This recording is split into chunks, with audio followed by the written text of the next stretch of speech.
আসসালামু আলাইকুম। দেশি মুরগির রান্না। আলুটা আগেই ভেজে নিয়েছি। সেই তেলের মধ্যেই পেঁয়াজ দিয়ে দিয়েছি হাফ কাপ, দুটো তেজপাতা দিয়ে এটাকে লাল করে ভেজে নিয়ে তার সাথে মশলা অ্যাড করছি। আদা রসুন 1 টেবিল চামচ করে দিয়েছি। এটা ভালো করে কষিয়ে নিলেই এর সাথে বাকি মশলাগুলো অ্যাড করব।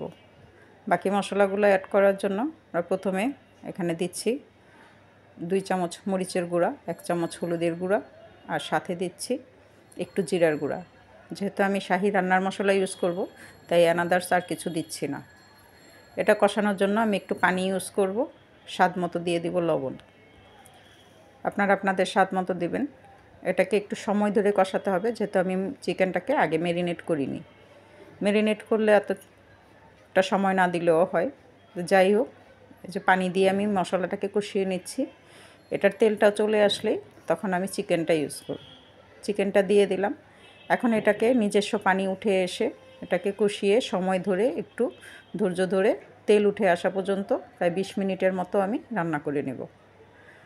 আমি এটাকে এই মুহূর্তে ঢেকে দিচ্ছি, তাহলে এখান থেকে পানি বের হয়ে আসবে। অফলাইনে আমি 2 বার করে নেড়ে দিয়েছি। এই লাস্ট টাইম দেখুন, এখন তেলটা চলে আসছে, মশলাটা এটার সাথে ব্লেন্ড হয়ে গেছে। এখন এটার মধ্যে আমরা পানি ইউজ করব। যেহেতু আমি আলু দিয়ে ঝোল করেছি, তাই পানির পরিমাণটা একটু বেশিই দিব। আমি প্রায় 1.5 কাপের মতো পানি দিয়ে দিব। এই মুহূর্তে আমি যে শাহি মশলাটা ইউজ করলাম, এটাকে একটু ভালো করে মিশিয়ে নিয়ে পানিটা দিয়ে দিব।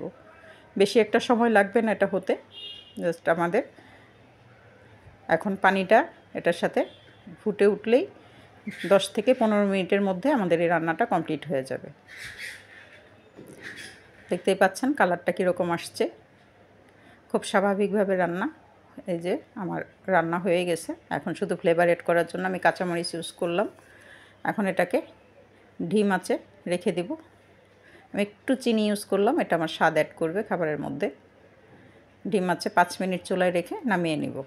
রান্নাটা কমপ্লিট, অলমোস্ট কমপ্লিট। সবাই পাশে থাকার জন্য অনেক ধন্যবাদ। আসসালামু আলাইকুম।